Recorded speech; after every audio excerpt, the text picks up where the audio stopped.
I encourage everyone to please find a seat. We'll start in about a minute.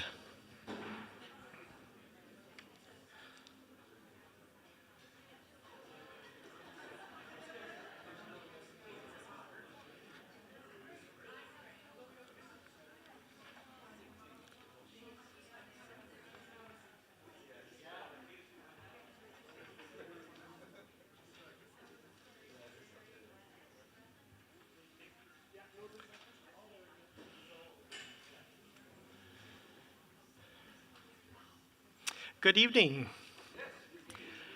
and welcome here, for those of you in person and also via our live stream tonight. We are celebrating with David and his family and friends the launch of his new book, Nothing Will Save Us, A Theology of Immeasurable Life.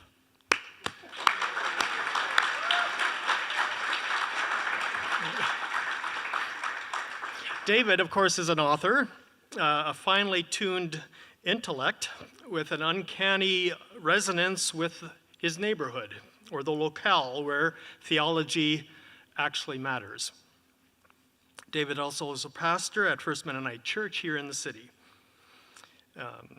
My congratulations on this new and very rich theological reflection. I agree with Steve Heinrichs in his introduction to the book that it's an important and brave work, a liberation theology written from within and primarily for a Canadian context, and a prophetic and Christ-like, Christ-centered message that has at its core a preferential option for the poor. And as your title provocatively reminds us, a preferential option for those we might discount as nothing. We are in for a wonderful conversation in word and music tonight. David has invited two guests, Dr. Jane Barter, professor in the Department of Religion and Culture at the University of Winnipeg, and John Samson Fellows, local singer, songwriter, self-described as a talk-singing, sober, leftist, vegetarian Quaker. We're honored to have both of you here. David will give a better and fuller introduction a bit later. My name is Arlen. I am the director of Common Word, a national Anabaptist bookstore and resource center jointly operated by Canadian Mennonite University and Mennonite Church Canada, where it's possible to buy or borrow good books like Nothing Will Save Us, or access other resources online. It's our privilege to be hosting tonight's conversation in Winnipeg, in Treaty 1 territory and the national homeland of the Red River Métis. We acknowledge these are the ancestral lands of the Anishinaabe, Ainu, Ininiwak, Nehetoowak, Oceti-Sakowé, Dakota Oyate, and Métis peoples. We also acknowledge that our water is sourced from Shoal Lake 40 First Nation in Treaty 3 territory, and that most of our hydroelectricity comes from Treaty 5. Those of you on live stream may be joining us from other sacred lands, and we make these personalized acknowledgements in respect for our host peoples who have and continue to love and care for this land, and we recommit ourselves to real change that fosters reconciliation. A couple of quick notes before I call on David to come forward. For those who are participating online, I invite you to send a chat message with your name and general location so we have a sense of who is joining us. This conversation is being recorded. It will be kept online at commonword.ca for future viewers. And toward the end of the program, there will be time for questions and responses. And online viewers may submit their questions or comments via the chat function, and I will try to monitor that. After the formal part of the event, copies of Nothing Will Save Us, of course, some of you have already found out, will be available to purchase in person at Common Word or online at commonword.ca. And for those here in person, David will be at the table there to greet you and to sign your copy. Now, the Bible says and tells us that Jesus made himself nothing when he came into the world. So will nothing save us? We look forward to addressing that question.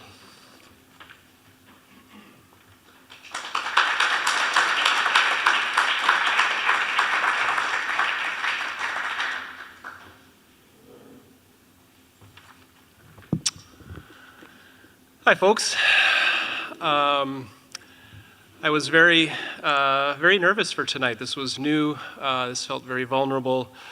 This book is, in a lot of ways, kind of a midlife report on things I've been wrestling with for 10 or 20 years now. So I'm happy to have it out. I do want to note, before we get started, just a few thank yous. There's a lot of acknowledgements in the back of the book. Some of you are named in there. Tonight I just want to thank Arlen for hosting this and CMU for having us here. I want to thank Max Kennel, the editor and publisher at Pandora Press. Max Kennel is quite a phenomenal individual in terms of putting forward quality Mennonite Anabaptist publications and taking up the established printing house of Pandora Press, and so much thanks goes to him. Thank you to Jonathan Dick for this cover of the book. To Micah Ence Dick for editing, and for Steve Heinrichs for the introduction and being a great friend and neighbor and comrade in all of this. And for having John, Samson Fellows, and Jane Barter here. They'll come up in a minute. We, I think all, kind of the three of us started just crossing paths a little bit pre-COVID, in COVID, post-COVID, as folks who continue to wrestle within their faith tradition, but found it necessary to see what that looked like in the street, in City Hall, at encampments, at protest sites, and just, I don't think any of us claim to be experts in these matters, but felt those spaces were important for the expressions we wanted to hold, so I'm very happy for them to be sharing their gifts here tonight as well. I don't claim that what is in this book is original, but it does attempt to reflect my inability to find a theological home readily. Since early on, nothing really landed. I continue to appreciate wrestling with the biblical text. I continue to want to do that in a church context. But nothing really landed. But because I couldn't shake the gospel's call to justice, peace, care, and solidarity, I just kept wrestling, and writing is how I do that. So a lot of this book stretches over at least 10 years of writing, and much longer than that in some of my thinking, but the overture is what I reflected on when it was all coming together. I'll begin with that. Dante begins his Divine Comedy with a midlife crisis.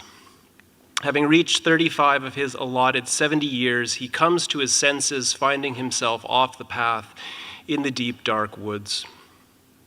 He quickly sees the lighted hill that appears to display the path towards his salvation, but finds that the way is barred by ferocious animals.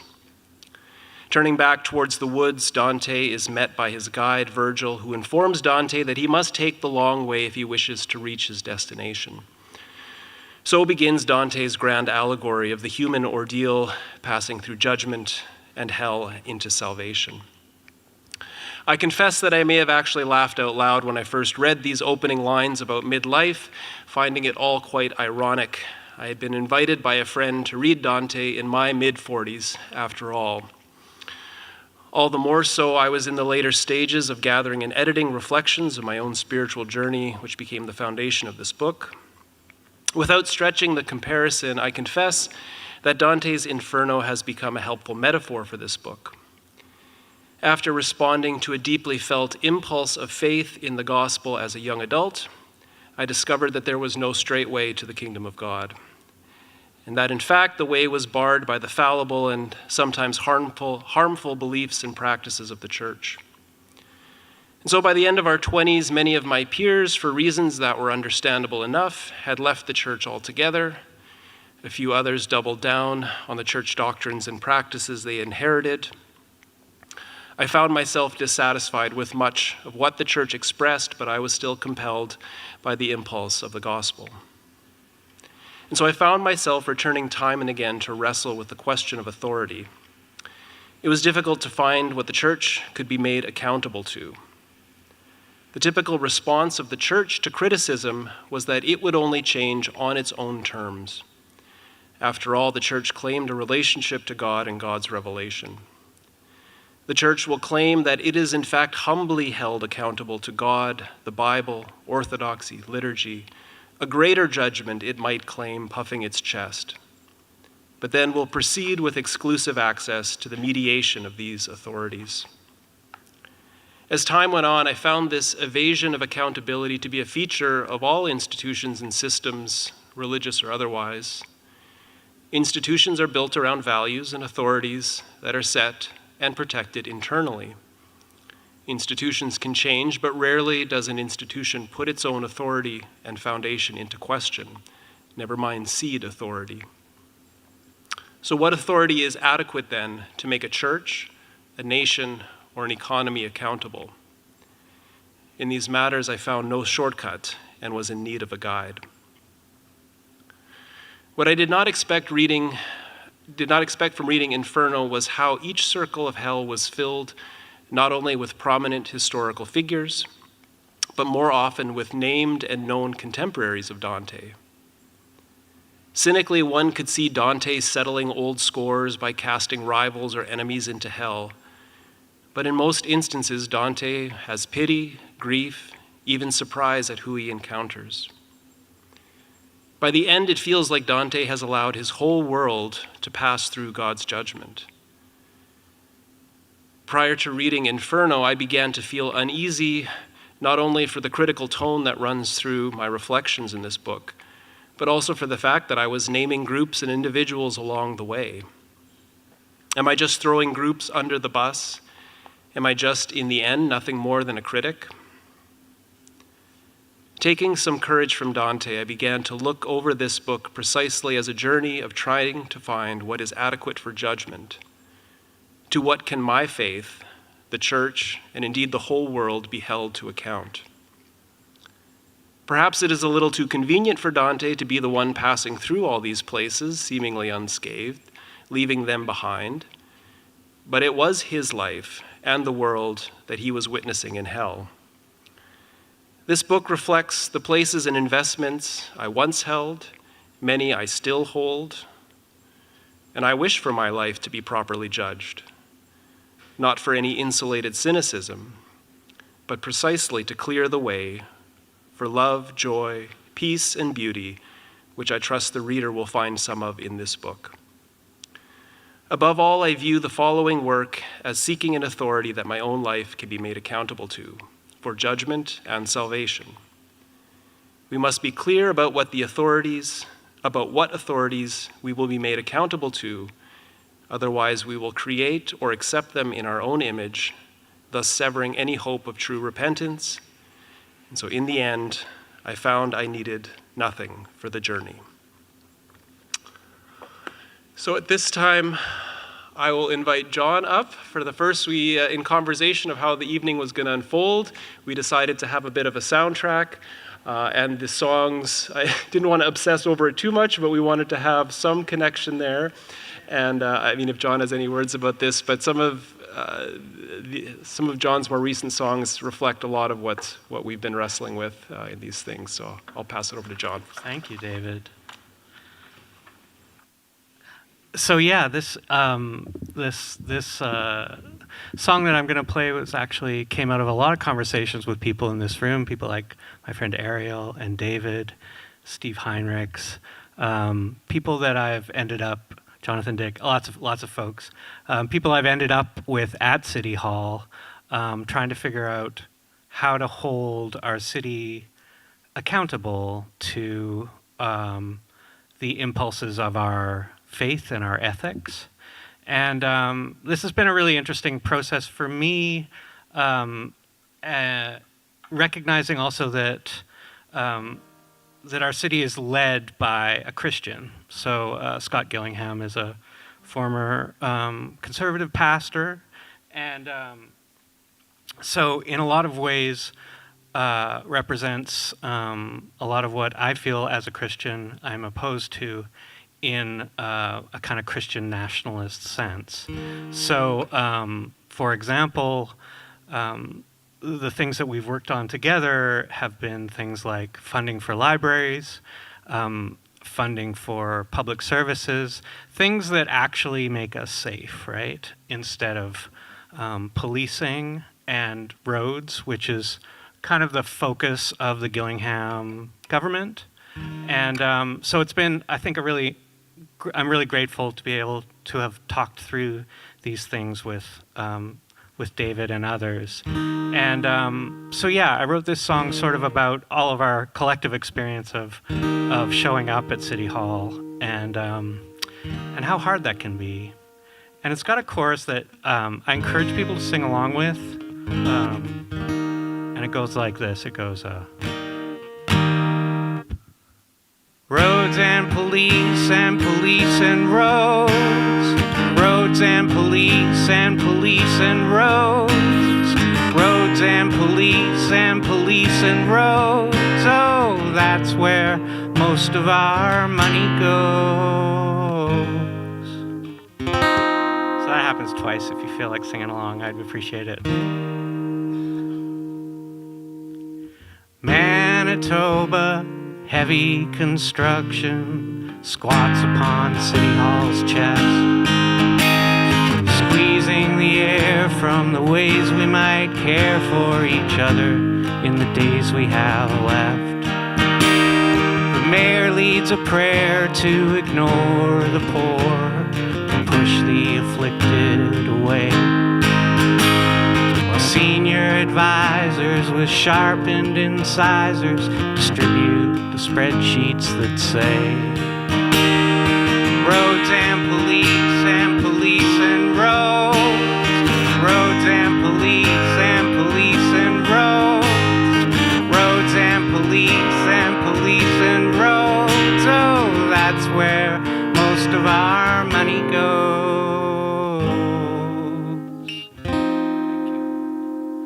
Counselor C posts a murderous meme and a couple half-hearted denials.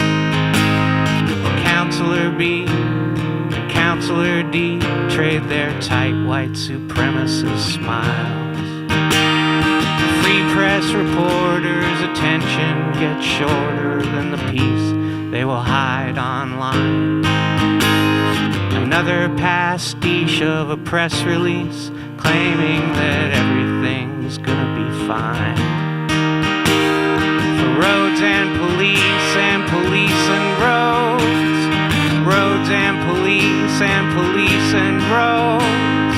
Roads and police and police and roads. Oh, that's where most of our money goes.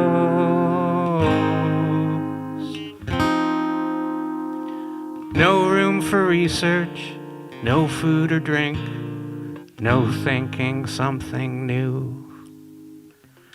No time for anyone trying to show us what love can do. But outside a circle surrounding the light and smudging the budget away, singing goodbyes, the smoke hits the eyes of what's left of a Winnipeg workday. We will be here.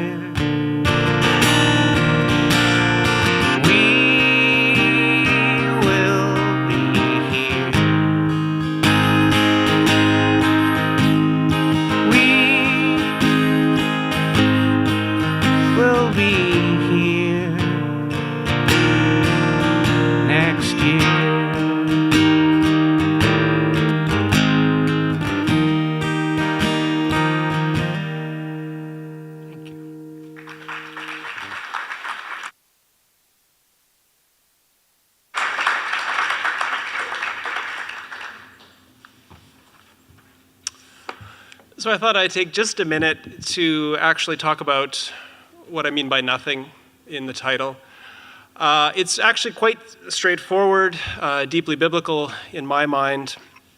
It starts by having taken seriously the Old Testament prohibition of idolatry.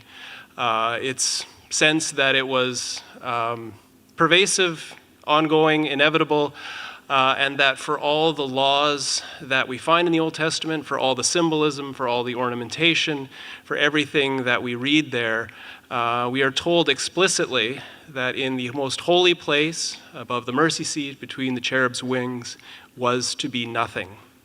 There was to be nothing there. That was so that God could speak.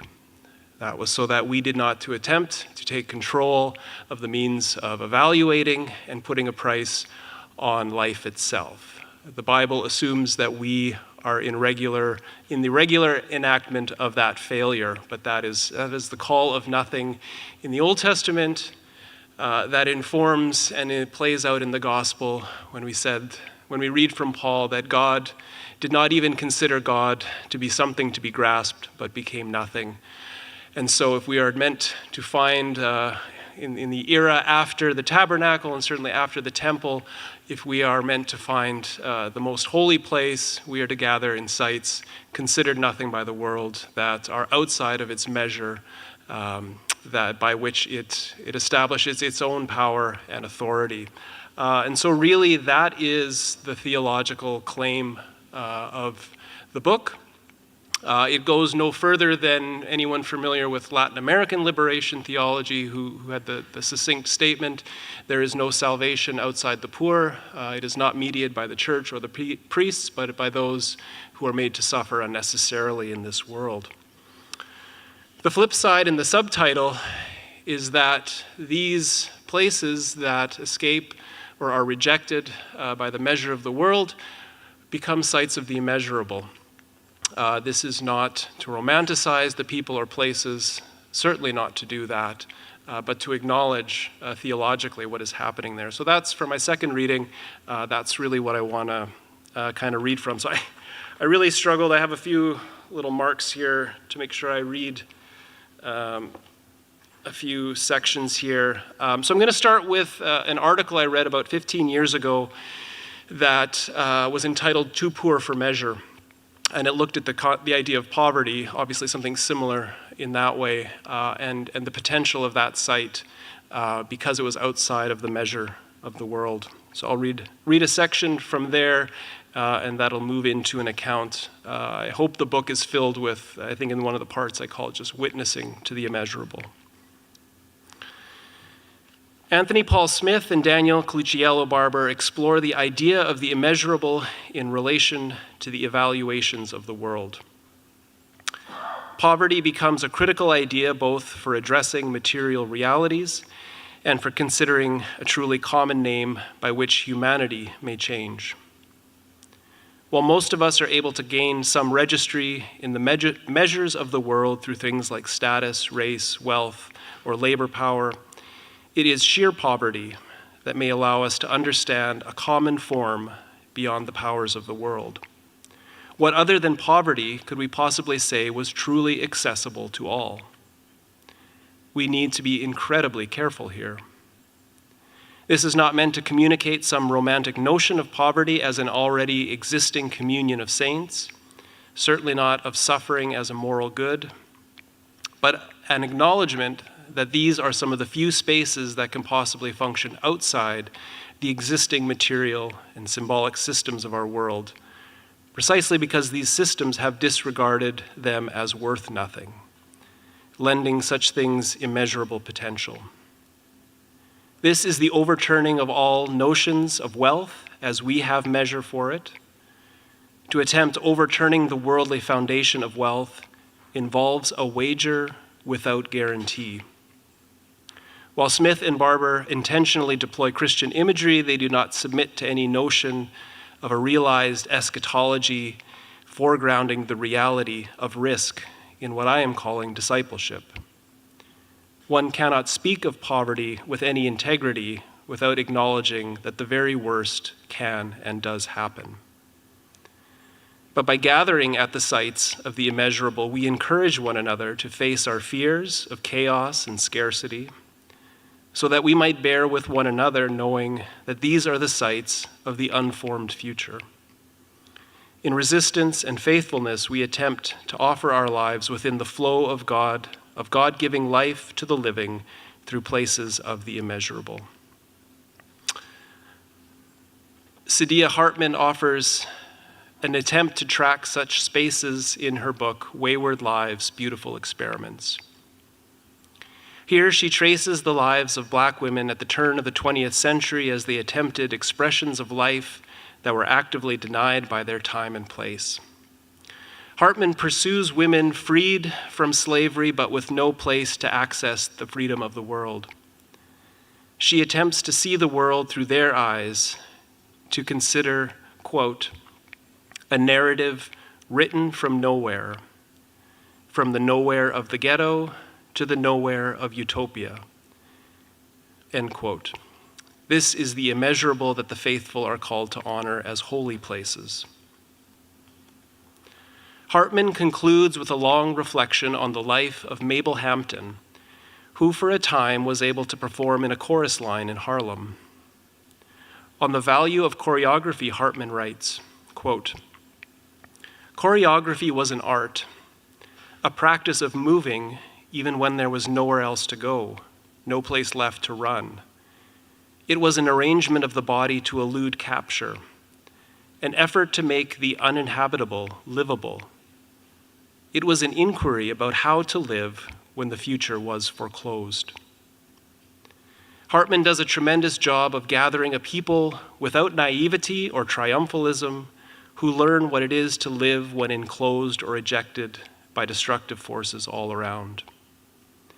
Perhaps what is most significant in her conclusion, which is also testified to in Dolores Williams' theology, is the way that people are formed in these circumstances. Hartman continues in the image of the chorus, a group able to evoke beauty and freedom even when enclosed. She invites us to listen to all those who we have scarcely paid attention to, knowing that in each participant, the full joys and sorrows of life can be heard and seen.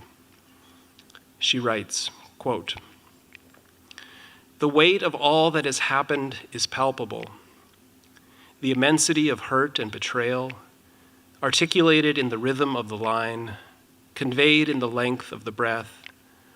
Living is not to be taken for granted. And then she invites us, saying, if you are able to bear the burden of what they have to bring, then there is a place for you inside the circle, and what you have suffered is a part of it. End quote. This is the community of faith of those who make a way out of no way. These are holy sites of the immeasurable. Still, Hartman continues, quote, the chorus is the vehicle of another kind of story, not of the great man or the tragic hero, but one in which all play a part. It is an assembly sustaining dreams of the otherwise. Somewhere down the line, the numbers increase, the tribe increases, the chorus increases. So how do you keep on? She can't help it. The struggle is eternal. So I'll invite John up for the second piece. There's a line in this song that I would have, I think in retrospect, loved to have had as an epitaph in somewhere in this book. And I've appreciated John's ability to meditate and reflect on these sites of the immeasurable. So thanks, John.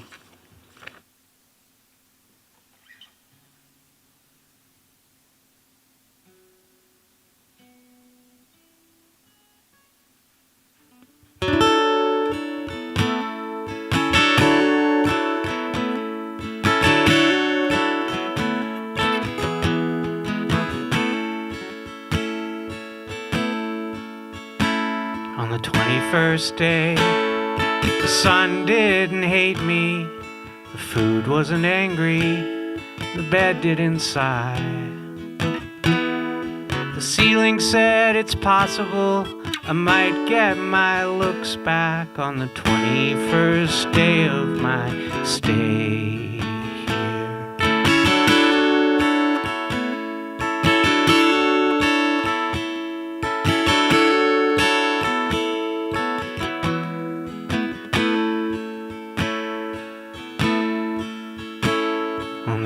21st day.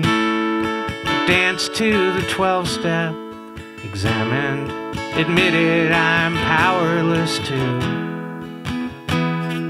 Sang the one about the spring, the cat ran away on the 21st day of my court-ordered stay. Here, the punk and the priest and the real estate agent, the girl with no teeth and the shaky marine, the Serbian deadhead who wears his sunglasses so no one can see at my eyes. In for 3 weeks or in for forever, here at the 17th Street Treatment Center. Most of us probably not getting better, but not getting better together.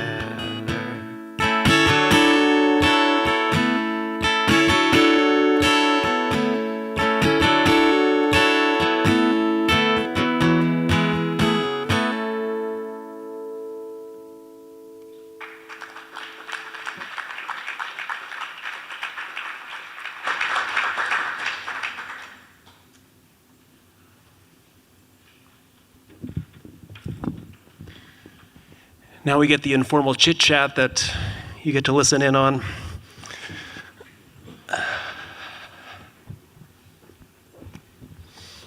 Well, hello. Hi. Should I take this off? Whatever you're comfortable with, I yeah. think I'm good like this. Yeah, okay.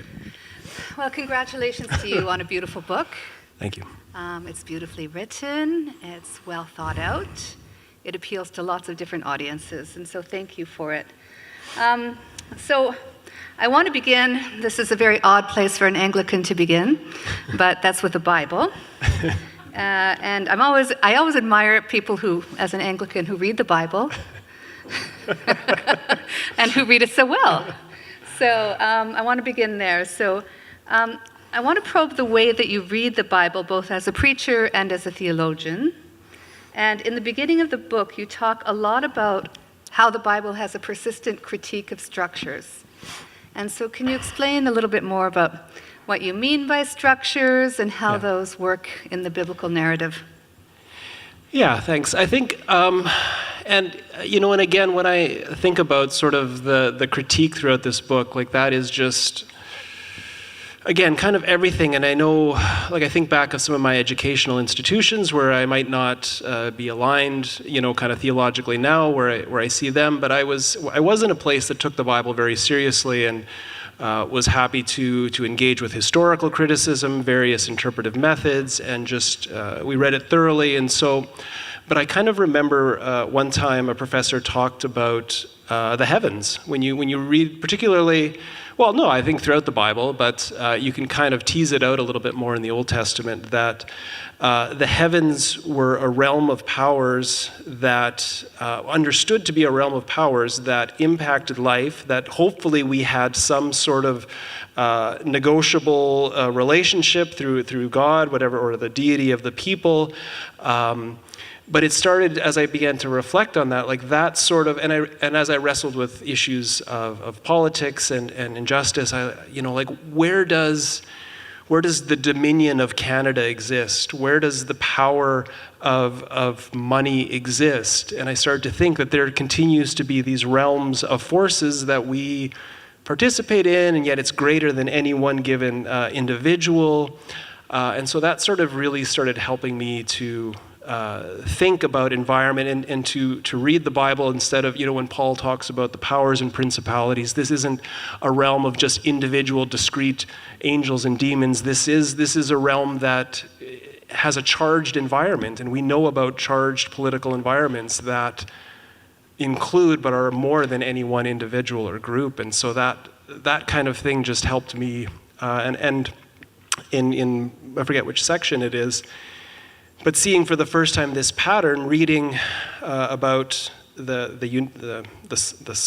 David and Solomon's kingdom, and in the divided kingdom, and the establishment of the northern kingdom would literally say on the foundation of idols, And then it was just fascinating that every king, whether it was a horrible, horrible king or a relatively benign king, it said that each of these kings caused the people to sin because the foundation of that place was built on idols. And so that was very kind of jarring again for kind of our liberal mindset in terms of not wanting to believe that, each individual can be the change in the world, which has its place, but that we live in an environment that compels and forces us to live off of at the cost of others. And so that, yeah. May I ask a related question Sure. then? So I think that as liberal, modern individualists, we're trained to read the Bible as though it were speaking to us as individuals. So how do you preach this idea of structures, and how do you pastor through the Bible, identifying structures rather than the Bible speaking to you as an individual? How am I doing, guys? First Mennoniters? Yeah, I think that's just mostly a trying to teach how I understand it. I think a big thing for me is, when you're embedded in something, you can't deny that whatever class or wealth, whatever comfort and privilege, it's through a system that has extracted that at the cost of others. And so you just can't fully extract yourself from that system. And so I think a big part of it increasingly is just, let's be honest. Let's try to see, kind of understand the water that we're swimming in, name those forces where we can, and at minimum confess that, just be honest, I think is a lot of what I find myself trying to do. Thank you. I want to move ahead a bit now. And in chapter 13, you talk a lot about salvation and sex work. And I want to probe what you describe as the intentional listening that you did in places like encampments or working with, speaking with sex workers, the two-spirited youth in the encampment and so on. And I'm wondering how you bridge the gap between this community to whom you're listening and accountable, and also perhaps the comfortable pew to which you're also accountable and listening. How do you bridge those two? Yeah, I find myself, in terms of that larger question, sort of playing a long game or just a long-term, a bit more patience with that, knowing that sort of some of my personal decisions, we're not all going to simply do the same thing and occupy the same spaces, and so I fully understand that. And for me, again, it was just really important to physically be in spaces where people were struggling in ways that was just unnecessary and oftentimes cruel. And what's been sort of fascinating, I have, that years ago, spending time, for instance, at one encampment, a few years later, all of a sudden, someone does show up at church. And it's just there was something there.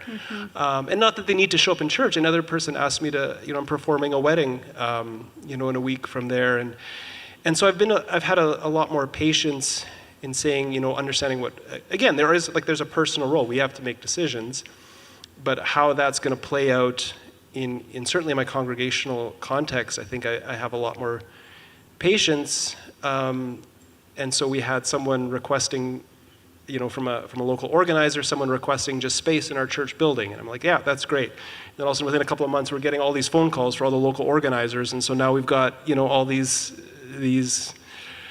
wonderful people that are all I'm the old person when I go into these spaces. And it's just, and I don't know where that'll go. But I'm so happy that we could also offer something in return, and that hopefully we can build some mutuality, but trying to be patient. Yeah.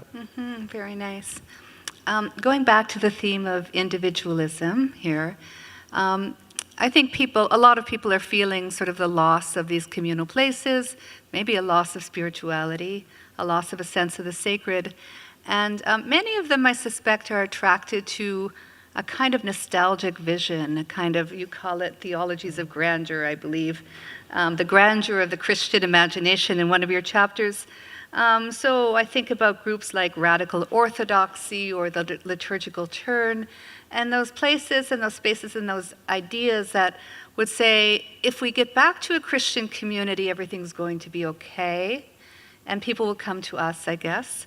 And I'm wondering if you think that that kind of move is a salutary one or perhaps a dangerous one, and whether that move also serves to reinforce capitalism and colonialism and so on. Yeah, I think, my experience, and again, I really view this as a large institutional and social issue beyond the church, but I simply haven't tended to find expressions where the church is willing to put its own authority and kind of essence in any kind of risk, or even just kind of in a mutuality. And so, yeah, I do get concerned that it's I think tempting for the church now to lean into this sense of, there's more nihilism, there's meaninglessness. Well, look what we have on offer. And so sometimes it can feel like either you get sort of the entrepreneurial evangelicalism, let's get out there and, we're going to still win souls and we're going to, occupy the government and these places of power. And on one hand, and then you have sort of in what I consider maybe some of the high church liturgical, almost like a feudal sense of we still have all these riches, come in our big house. We know we're not, maybe the game we were, but we have this greater thing that will last, where I just haven't experienced that. We can pretend it will last. We can pretend it will last. And so, yeah, I haven't found folks interrogating their theology in a way that, again, I just have been convicted by that the gospel does. So. Right. And do you think that perhaps it may reinforce or maybe, sidestep questions of structure, capitalism, colonialism, racism, you name it? Yeah, I think, I don't know who I was talking with, but, what liberalism tends to offer is, again, sort of a welcoming, you're welcome, hopefully, an idea of individuals into a place, but there's no, assuming that that's then sort of an equal ground from which people live, and even though there's a very clear, class and material differences among people that are, just that experience their experience in society. And so, yeah, I find, again, either there's sort of this direct engagement, try to get the levers of power in politics, or again, this sense of that, well, we're something better, but we can accommodate ourselves to the blessings we have, and call them blessings and be good stewards. And yeah. Right. Very good. Thank you. So, spoiler alert for those who, I won't say too much, but the book has a really beautiful arc, I think, and structure. And one of the last chapters talks about becoming undone. And in some ways, it's a very personal chapter in many respects. And the theme of kenosis or renunciation weaves its way through your whole book. It can be described as what the theologians used to call the via negativa, right? And so your book wants to dismantle any of those secure foundations, I think, that once propped us up. Any kind of identity, whether that's theology or belonging to a specific tradition or the Bible, even the ways in which we represent God, culture, and so on. But toward the end of the book, you go even further, which is about the dismantling of identity, personal identity, including sexuality, maleness, and femaleness, and so on. And it strikes me that is a personal take on something that you set up as kind of an ontological thing. In other words, being nothingness has implications for our identity and where we locate our identity as well. And so can you say more about that? That's an easy one. I liked when Jesus is born, is it the priest? Who is it? Calls Jesus a sign of contradiction. And I hold that image, and then I hold the image from Isaiah 6, which is what I meditate on in that chapter. And it's Isaiah encountering the holiness of God. Interestingly enough, when you read through it, everything is described, everything that is happening around God is described in full sensual, like sight, sound, touch, everything. But God is never described. Again, there is this kind of absence that you have to hold open. And in that encounter, what does Isaiah say? Woe is me, I am undone. And so I think, again, the idea of idolatry is that's just a hard place to live out of. We want, clarity, and we see the lengths people are willing to go to enforce certain clarity of distinctions, whether it's, again, putting a price on it, clarifying that so that we can put it in a spreadsheet, whether that's, having an absolute line of male and female. And I think increasingly I use the image of, I think we're fundamentally misaligned, and that can be generative, that can be from where beauty and creation comes, or that can be destructive because that's very vulnerable and that can be very frightening. Yeah. But I think that is I think that's fundamental. Right. And another thought on that one. It's like even language, right? Like I never assume a word we use for identity will fully align with that experience. So again, there's always a gap. This thing that you just, in a relationship, if you're insecure, you want no gap there. You want everything closed. And so that's just hard, but that's a good relationship, right? Yeah. And so I think that it's really hard to just follow. I think that follows through from the individual into the structural. Right. And isn't it interesting that those are the very places that today the powers and the principalities are wanting to close that gap, or make those gaps really rigid, right? Yeah. Maleness and femaleness, as though there's no fluidity and so on. And doubling down on those kinds of identities. Yeah, thank you. One final question. Do I have time for one final question? Yeah, I think we're doing great. We're doing great. Okay, we could go on all night if you like. I love talking theology. Treaty 1 Christians for Socialism. You may want to do some sort of altar call or whatever you do. How did that influence, or how do you hope that will influence the work you're doing in the book? So Jane and John and a few others. I mean, Treaty 1 Christian Socialism is a T-shirt and a group email. The revolution's going to happen, though, folks. But I think it's, for me, that idea that you can't escape. There's no purity outside of the structures. I think institutions have a certain built-in flaw that you're always working against. But in our current context, socialism, in the sense of, I think a government is a collective form of care for its people. And so a kind of a leftist socialist agenda in this context is how I would best understand working in the world, in politics, knowing it's not the kingdom of heaven. It's not going to have its own contradictions and things to work at, but that's one extension of how I understand my theology. Yeah. Thank you so much. Okay. Thank you for this time. Okay.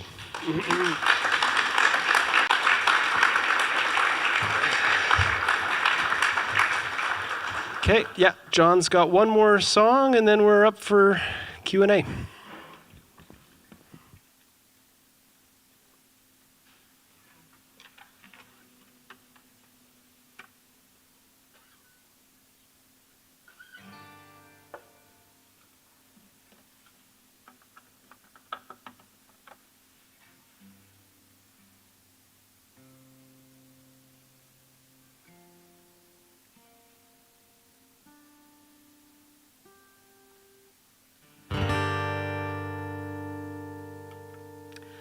It's fitting to do this one in the university. It's called Postdoc Blues. It goes like this.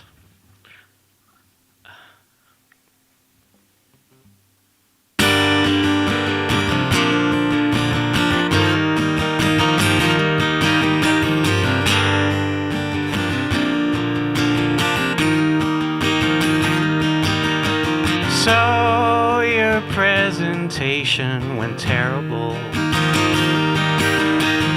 All wrong dongle, sweat stains and stares.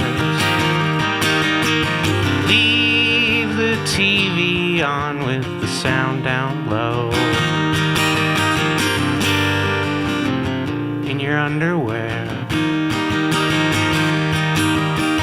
Don't despair, you'll get it right. Tomorrow night in Thunder Bay, maybe. Don't delay, your day is short. You can't afford to wait. I believe in you and your PowerPoint. I know why you can't stay away. Out on Highway 1 with the rental car. And a lot to say. Don't despair, you'll get it right. Tomorrow night in Nipigon, maybe. Don't delay, our day is short. We can't afford to wait.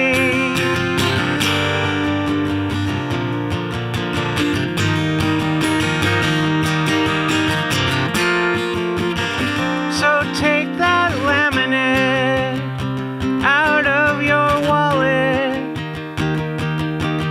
and read it. And recommit yourself to the healing of the world and to the welfare of all creatures upon it. Pursue a practice that will strengthen your heart.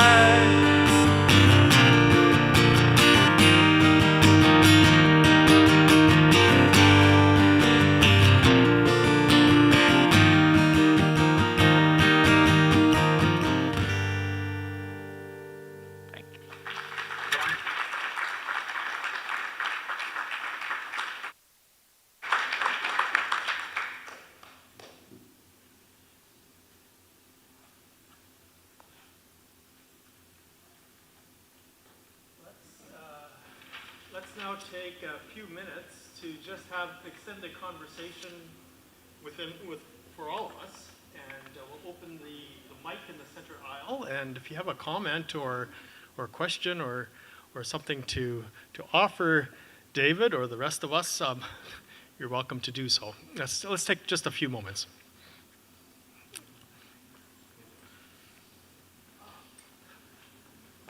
Hi. Question for David. It kind of piggybacks on your question about bridging those gaps between those two communities. You mentioned, people from the encampment connecting with the church. And do you have any stories going the opposite direction? Because I was trying to do the same thing in a different church, and I couldn't get people from my church to come, to Magizi-Wayzison or to Camp Morgan afterwards, right? And it was just so hard on me.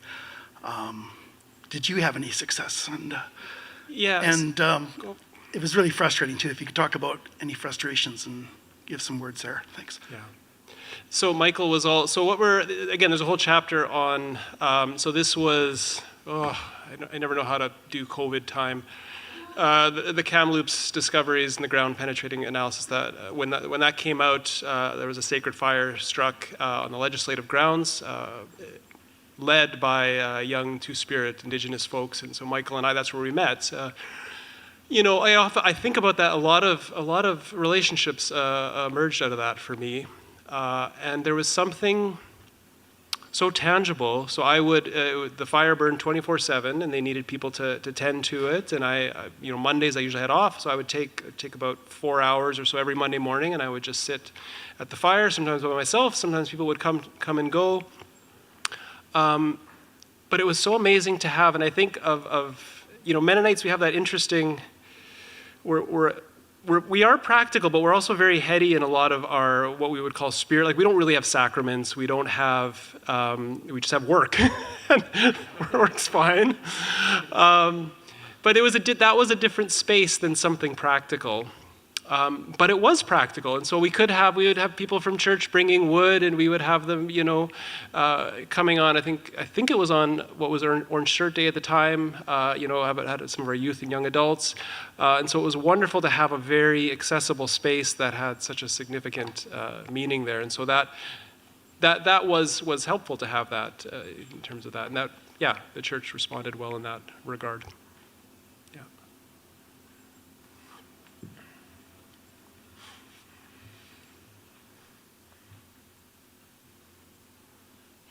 David, you wrote a book. Congratulations. Thank It's you. a ton of work.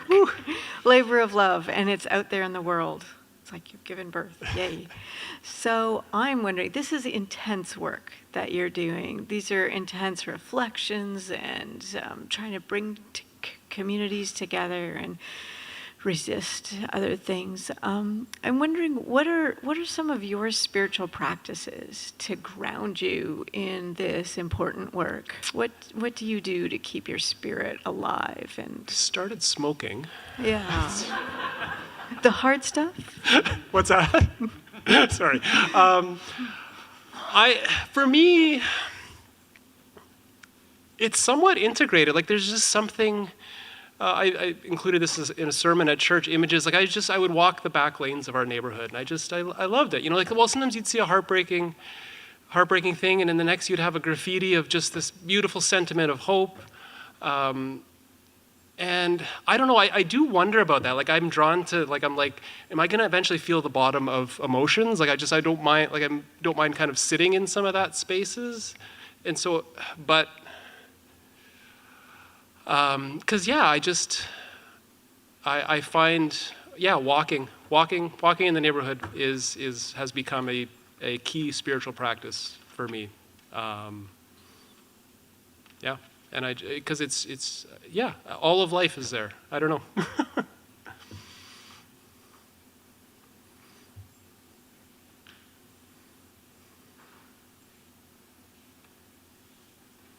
How do you engage with friends and family, people you care about, who are convinced that you're heretical and are exhausting in their objections?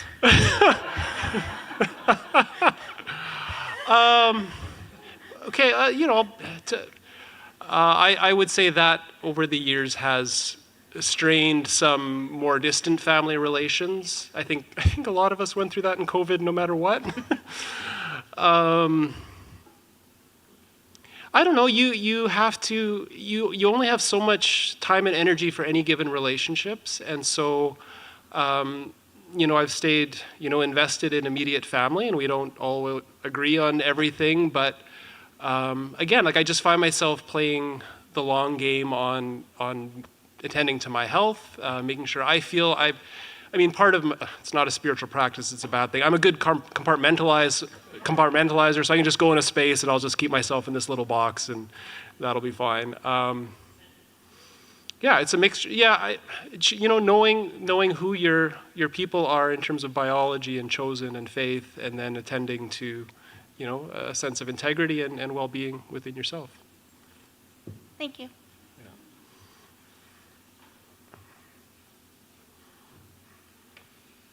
Anyone else? David, you and the professor talked about idols and idolization. Yep. And the Bible, of course. What do you think about people who idolize the book? Yeah, for sure. When Jane was like, well, how do you get a scriptural or a structural understanding from the Bible? I'm like, well, you just read it. But I'm like, no, there's people who read it and have a lens and have an understanding of it, that it again is that hammer, that thing that resolves any kind of the ambiguity of life that we're called to wrestle with. And so it's wielded in inappropriate ways that I just simply don't actually think take the Bible seriously enough. Like, there's so much going on within that text, for sure.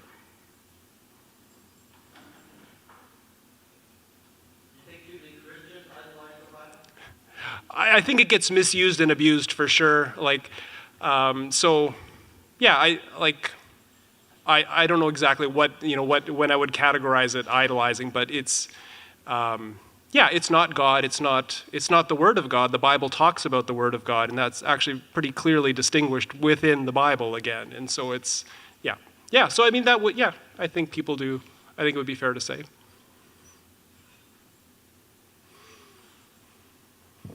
Lou, I'm curious, in this spirituality of structures, powers, and principalities that you talk about in your book, how do you relate it in your understanding and your approach to your group, Christians for Socialism?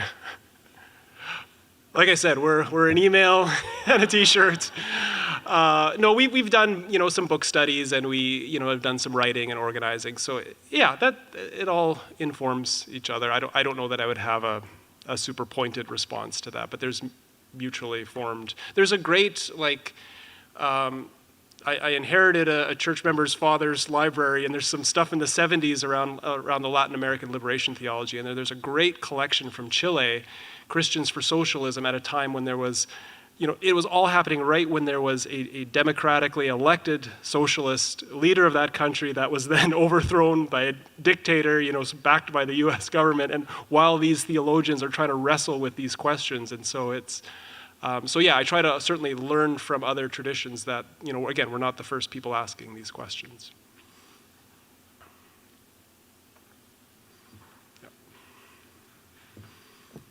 During your conversation, at the end there, you were talking about notions of identity, and I've always struggled with what the definition of identity is.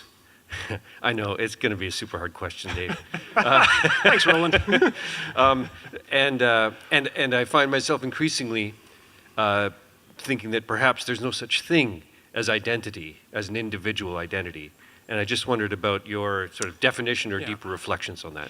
Yeah, and I should say probably my comments there could too easily be read as a sense of just relativistic kind of whatever, doesn't matter. Like I'm very much formed within a tradition that shapes me, whether I like it or not. I very much identify as male, like that. I don't, that these things, again, we can't, unless we're, again, actively engaging it, like you're engaging with language and culture that already ascribes types of meaning and identity. So it's just it's ongoing. We can't pull ourselves out of it, and we can't collapse it, too neatly and finished. So it's that, again, that sense that I think there's just always a little bit of a misalignment that we're going to wrestle with. Hi, David. My question is going to come off of a story I have. So I started working with David about a year ago, so just right before Advent. And we're talking about the themes of Advent. And David says something short of, "I hate hope." And I remember going, "What? Hope? You hate hope?" And I ended up preaching on hope during Advent. But as I've gotten to know you and as I've read the book, I don't find you hopeless. So can you, and in your conclusion, you kind of talk about this struggle with hope. Yeah. Can you kind of elaborate on that a little bit? Yeah. The tendency, my experience with how people use hope is a coping mechanism, which is fine. It helps us to not have to deal with the present matter. And so there's this sense of what can be, but then I think the danger of that is that gets tried to project back onto what is, and we're not simply being attentive, not loving presently the way things are, and we start projecting what we hope for that, or we begin to check out, and that's, it begins to just sort of rationalize and justify the way things are. And so there was just a period where I reacted to the way I heard it used. I sort of did an inventory for myself, and I'm like, well, what does that mean? Because some people, it doesn't get better, and they have a horrible, hard life, and that's just the reality. And I don't want to give false hope. I think that was the thing. Like, I just want to face, like, if again, there's therapeutic elements in all of these things that we have to also be careful of in terms of how they play out. So I think that's the part of thing where I want to love and I want to work with someone. So it's a hopeless love, right? Like, be hopelessly in love with your work. That it's just like, well, it might not get better. Most of us probably not getting better, not getting better together. Yeah.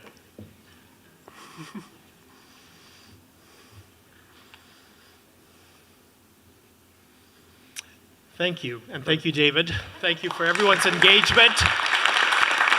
Thank you, Jane, and thank you, John. It's been a good conversation. Thank you.